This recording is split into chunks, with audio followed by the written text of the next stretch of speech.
Yesterday, yesterday we just saw an introduction to what theory Parsons proposed and what were the references he used. Now, today we'll look at deep insights of his theories. First of which will be social action, theory of social action. So, what is to be learnt here is structure of social action in year 1937. So you have to remember this book. Now, in this book, he defines social action as any act continuously performed in a social action. Um, any act which is continuously performed is a social action. Now, if you look at a social system, there will be different actions which will be occurring. There will be different individuals who will be performing different actions, and sum total of all these actions will lead to social system. So therefore, whenever he is talking about any social action, his main emphasis is upon deriving social system out of it. Now, he why is he using this term? First of all, just look at this. He considers that all the possible empirical action,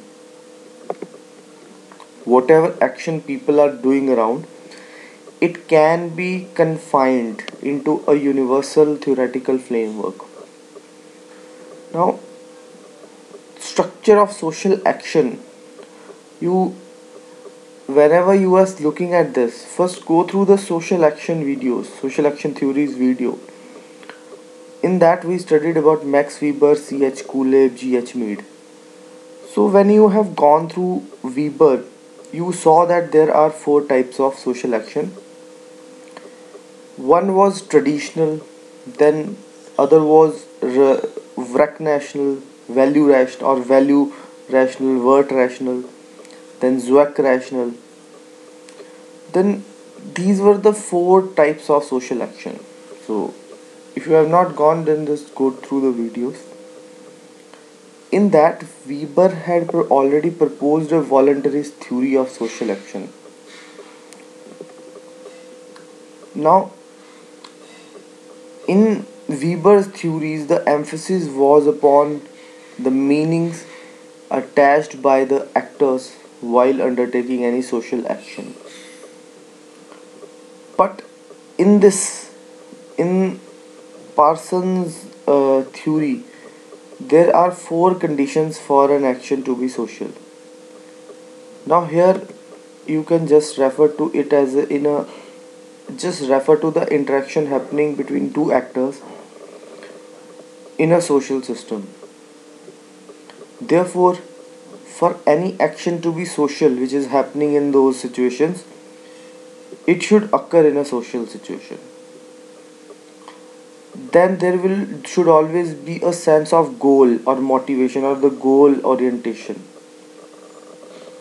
which means that whenever an individual is undertaking an interaction with another individual, there will be a value attached and there will be a motivational aspect to it. What do you mean by value attached? These values are generated in an individual due to the process of socialization. It means that individual is a rational being, and whatever norms and values society follows, these have a constraining effect upon the individual. Now, in the motivational orientation, it says that the individual himself, he is a rational being, he knows what he is doing, and then whatever interaction he is undertaking is in lieu of that. In a way, it emphasizes how societies regulate individual behavior, and most of all, these involve investment of energy. So therefore, whenever you are going to write about the four conditions which Parsons wrote about any action to be social, these four are to be quoted. You will first go and think about an interaction happening between the individuals in a social system. In that, you will see first of all that the such an interaction is happening in a social system. Interaction has a motivational component and a value component. Then that value component imposes a constraint upon the individual, and then all this requires investment of energy. Now in all this, he gave types of social action. Now one is now one is instrumental evaluative component, in which, see, individual is undertaking any social action or any action per se, or undertaking any interaction. Now what can be the possible outcomes, or how it will depend upon the process which goes on inside the individual. Now if during any interaction instrumental or the work rational evaluative component dominates, then the action performed will be instrumental action. To have a better understanding, I'll also brief you via the table, but for now, you just go through this. Then there will be expressive social action. In it, affective emotional component will be dominating. Then there will be moral, in which traditional and word rational value component dominates. Now if you are seeing this matrix, it will be better clear to you that in now the motive and the value. Now we just saw the four conditions for an action to be social. So in that, both motivational component and value component were there. Now here, if the motive is cognitive and the value is cognitive, then the action will be instrumental. If the motive is cathetic, emotive, and value is appreciative, then the action will be expressive. And in the case, it will be evaluative in according to the norms of the society, or then it will be said moral social action. So these are just the broad categories you can fit them into, so you just need to know this. Now we'll go to the social system. Now the book to be remembered here is Structure of Social Action, 1957. That was the social system in which he briefed about the social system. Now we'll go through the social system theory, SS, 1951. You have to remember this work. Parsons soon moved away from micro aspect of reality and came with a grand framework. See, I originally his work is based at generalization, universalization. I already told you that he will aim at developing grand theories in order that he wants to comprehend social reality in the form of concept of social system. He says that social interaction is prerequisite for social system to emerge. He even goes on to say that sum total of different social interactions happening over time and space lead to the formation of a social system. Now, why social system? Because it wanted to understand society, and he was not able to comprehend it using existing models. He gave structural functionalist theory. He gave structural functionalist theory as a master framework for working of all institutions in the society.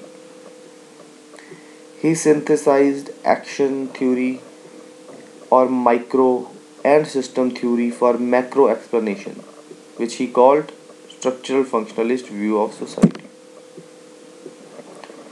Now, what is the definition of social system? I'll say that you imagine a social system, there will be different individual actors. These actors will be undertaking interactions with each other. Then there will be an environment which will be external to them, and at the end of it there will always be a goal of optimization of gratification. Therefore, from this definition we can see that the system has two parts. One is the structure, which is composed of actors and environment, and second is the function. Now in the function you can see that they wants to optimize the gratification. Some institutions like religion, moral values, power relations, kinships, etc., these are present in that social system. Then, how these social systems impose the values, norms upon the individual is a matter which Parson is referring to, and he wants to study that. He also is interested in knowing how norms and values in a system and its institutions are transferred to actors within the system.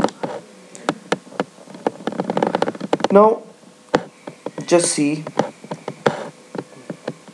there is the AGIL framework of Parsons action system. In this framework, there is an organismic system which provides energy to the individual. There is personality system, it will be the behavioral component of the individual. Then you have the cultural system, it will have institutions like religion, family, norms and values. Then we come to the component in which the action interaction occurs. So here we have economic, political, social control and socialization. So whenever it is asked about the functional prerequisites of a social system, you just quote this diagram. We have already seen yesterday about the social system and its various component parts. Here we'll see what functional prerequisites he referred to. Now he says that social system must be structured and operate compatible to each other to other system. Now you just saw that in the AGIL framework there was organismic system, personality system, cultural system and social system. He says first thing is that social systems should be in liaison or incompatibility to other systems. Other systems should support it. These cultural systems should support social system. Personality system should support to social system. Then there are individual actors, sum total of whom form social system. The needs of such individuals should be met. Even system must elicit adequate partnership participation from its members. It should have minimum control over disruptive behavior. Then how to enforce the control over such behavior? There is a concept of equilibrium, and that is called referred to as moving equilibrium here. Family, education and law, these will help social system to maintain a sense of equilibrium. It will move in reaction to the dynamics of various requirements of the individuals and any structural anomaly. Later, initially we saw that how he focuses on analysis of structure, but later he adopt AGIL model there where he shifted from the analysis of the structure to analysis of function. He says that conflict, if becomes disruptive, must be controlled. Language is needed in order to survive. So these were the above figure I explained you verbally about the four systems and what they are composed of. In this table, I am giving you a detail on these four action systems. It is a point to be noted that these systems do not exist in a real world but act as analytical tools. I have I'm using the abbreviation CSPO. C stands for cultural system. Cultural systems are the norms and values. These are kind of a DNA or the storehouse of information which is transmitted from senior individual generation to in generation. Second is the social system. This I already have briefed you about, that it is some total of social interactions occurring between individuals which make the system as a whole. Then we have personality system. This will be behavioral component of the individuals. What is the orientation of the individuals? Then we have organismic system which will be providing energy to the individual. Now in Parsons action system, fundamental unit in the study of social system, though he viewed social system as a system of interaction, he did not take interaction as a fundamental unit in the study of social system. Instead, he will use status role complex as basic unit of system, which is defined by structure. So do not confuse yourself that he took the interaction which is happening in a system as a basic unit of the system. He used status role complex. What is status? It referred to the structural position within a social system. Structural unit, structural position within a social system. And role which is done by the actor in such a position. Seen in functional significance of larger system. This gives primacy to system over the individual. Now, this model is criticized based on the following assumption. R.K. Merton, who grew out of the criticism of Parsons, says that grand conception is futile and sterile. You will see that Merton based his thesis upon middle range theories in which micro perspective was also involved. Then Jonathan Turner, while starting functionalism, I told you that there is tautologies and teleologies. So in Jonathan Turner is against the basic notion of illegitimate teleologies and tautologies. Turner says conflict is ignored, there is too much emphasis on integration. Now, this is a Marxist notion. Habermas says that there is a coercive injection of values by the society upon the individual, and as thought by Parsons, this process is not so much voluntary. Alvin Gauldner says in these he referred to various values orientation of the actor, but it is not clear as to which ends and values is Parsons referring to. Then in general you can include the criticism of functionalism into this criticism of this model. Now we'll go through how is cybernetics theory related to action systems theory. This has already been asked in your exam for the 10 marker. Cybernetic hierarchy of control.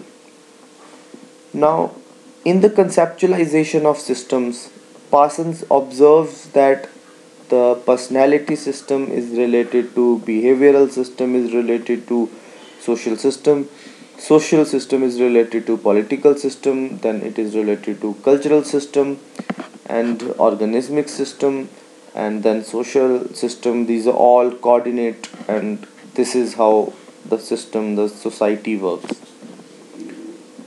Now, how is the social system related with another systems is which is the matter we will develop upon in this. He notes that energy is transmitted from one system to another. There is a change of energy, a flow of information as the equilibrium stage is disturbed. Now he viewed social change as change in terms of evolution from simple to complex societies. This is an evolutionary notion. How to restore the social change, how to restore the equilibrium is via socialization and social control. How does socialization act? Common values which are to be abided by the individuals are transmitted from one generation to another via social institutions. Social control discourages deviance and role of the law, legal provisions, and the police comes here. So, AGIL system is considered cybernetic hierarchy following order. Generally, it is LIGA, and energy flow will follow AGIL. So, how and why? What is AGIL and LIGA? Already told you. Stands for adaptation, which is the economic component. G stands for goal attainment. I stands for integration. L stands for latency. Already I have briefed you about. Please go through the previous video on this functionalism only. So here, if I say the flow of information, then the information will flow from cultural system to social system to personality system to organismic system. But the energy, but uh, the information flows in an opposite direction to that of information. Energy and information run in counter directions. Now, energy flow follows AGIL, but information follows the opposite strand. Now, just imagine there is a culture around you, and that culture, social system is prosperous, and then you will have a micro perspective of the personalities who are there in a social interaction, and then in that, how do they interact is because of the organismic system, that energy which is being generated. So energy will be provided by biological system, that is organismic system, and will go till the level of cultural system. But the information will be sent, the norms and values from the cultural system to the social system. You can remember it as CSPO. Now, after going through it, we will better learn the pattern variables and the types of orientations. So first of all, you should know what are roles. Roles provide a link between society and individual. There will be a lot of dilemmas. For example, if any actor is playing his role, fulfilling his obligations, he will face certain dilemmas.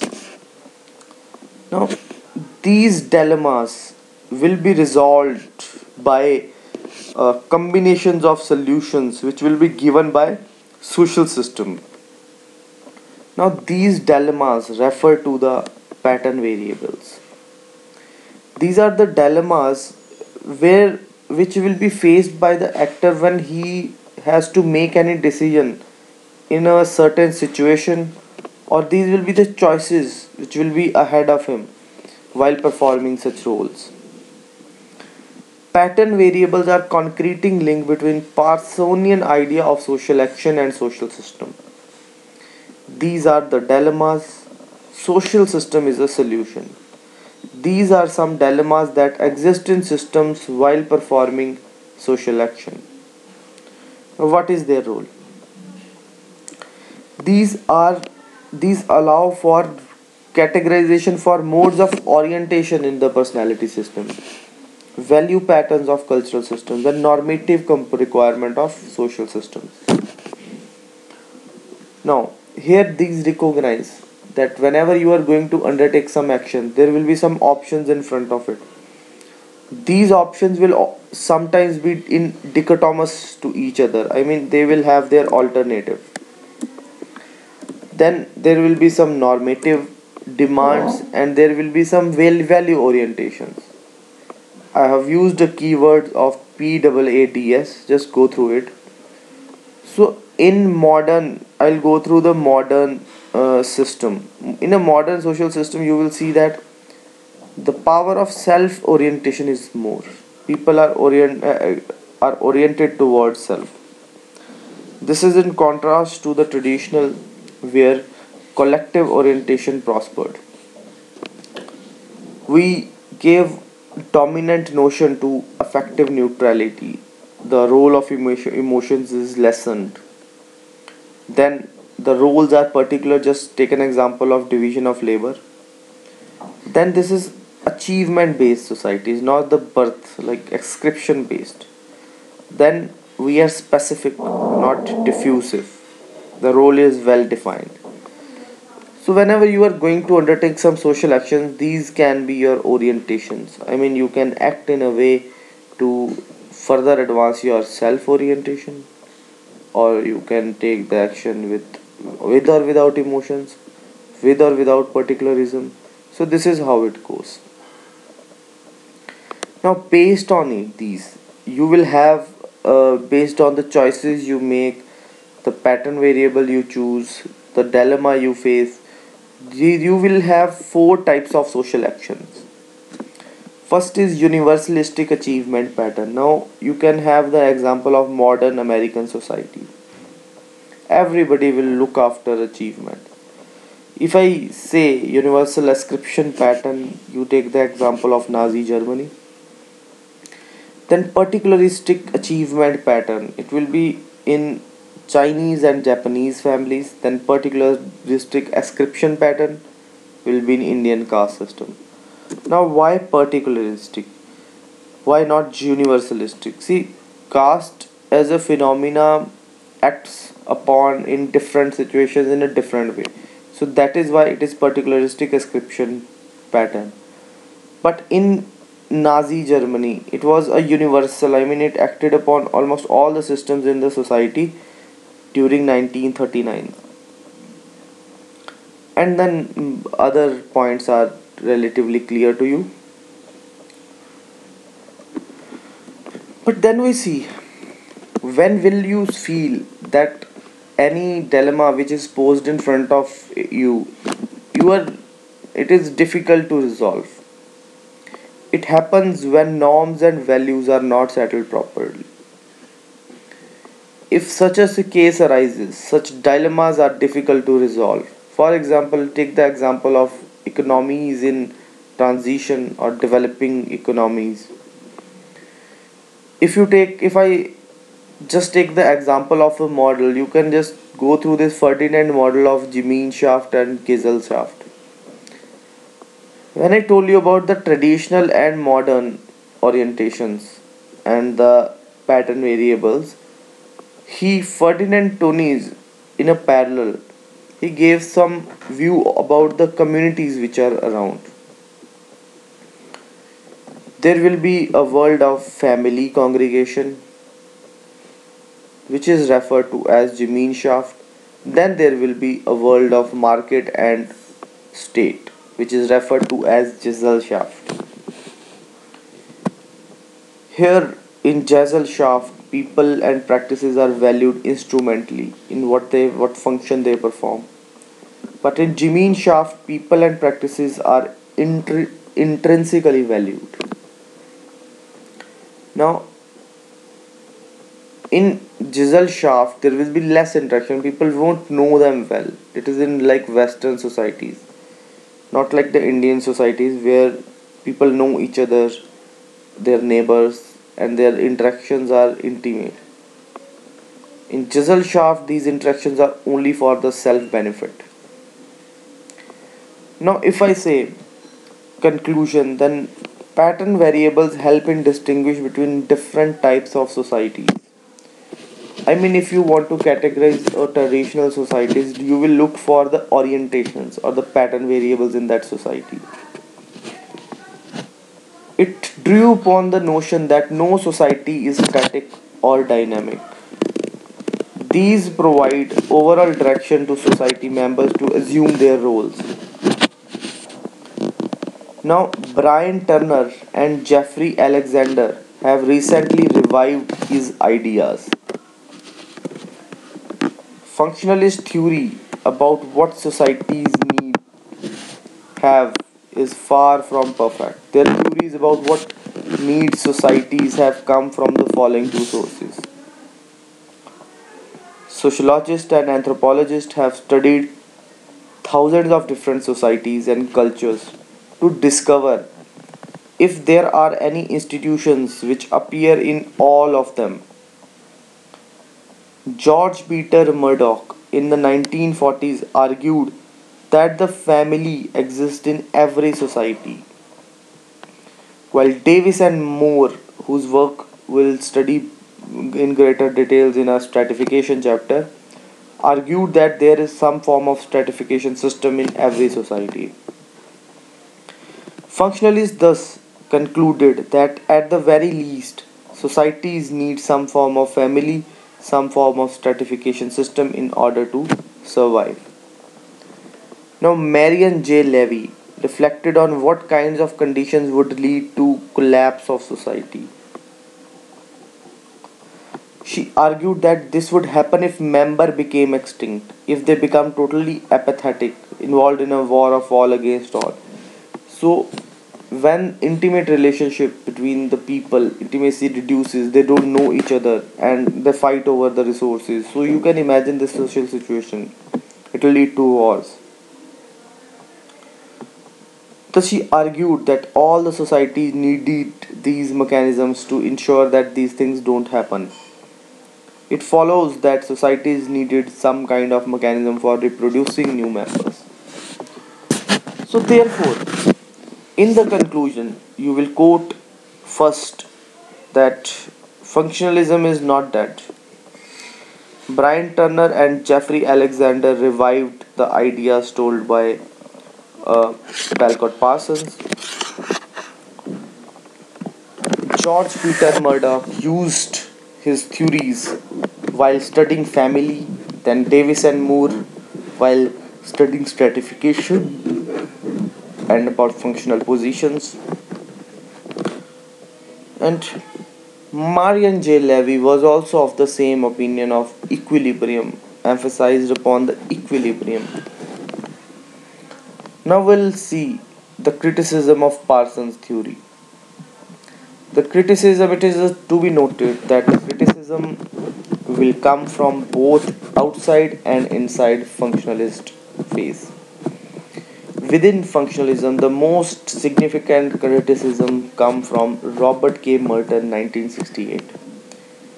He criticizes and stands in opposition to three key assumptions of Parsons.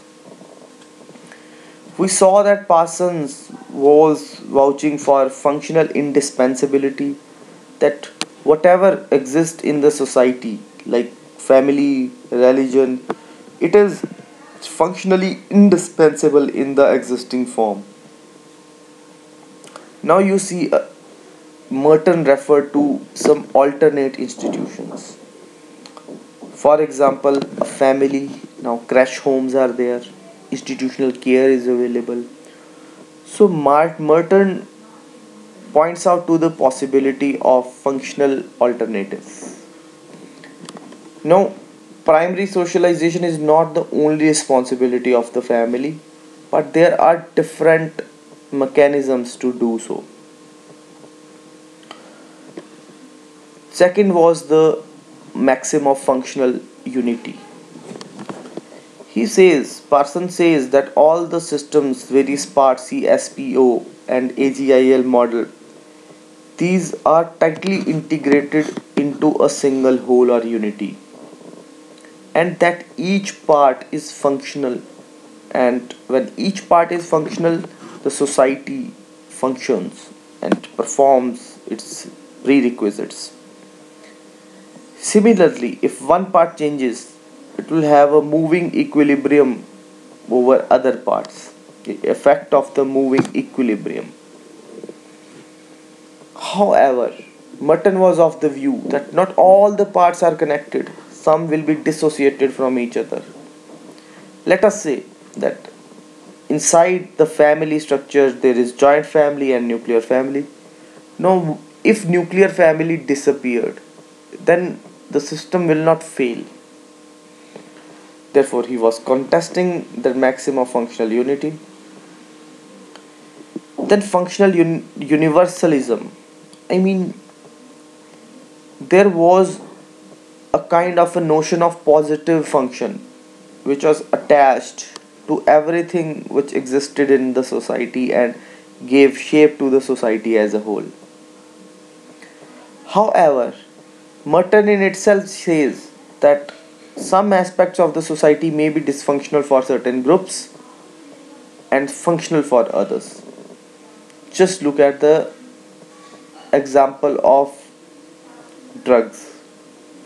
These can be used as medicines for the cancer patients, for the doctors with the doctor's prescription, and these can also be abused as a narcotic agent. Now, this is the infograph telling you what I told you, and also includes a famous concept given by Merton, which is manifest and latent functions. Now, in the next lecture, we'll go through the last functionalist, that is R.K. Merton, and his theory of deviance, reference group, and then manifest and latent functions. Then we'll also dwell upon how the views of Durkheim and Merton vary on anomie and deviance. I'll tell you about the strain theory, which he is famous for, and then we'll also study the criticisms and a little bit application of these theories, and then we'll end it with self-fulfilling prophecy. So guys, if you want this book, I have written this book. If you want this, just message in the comment section.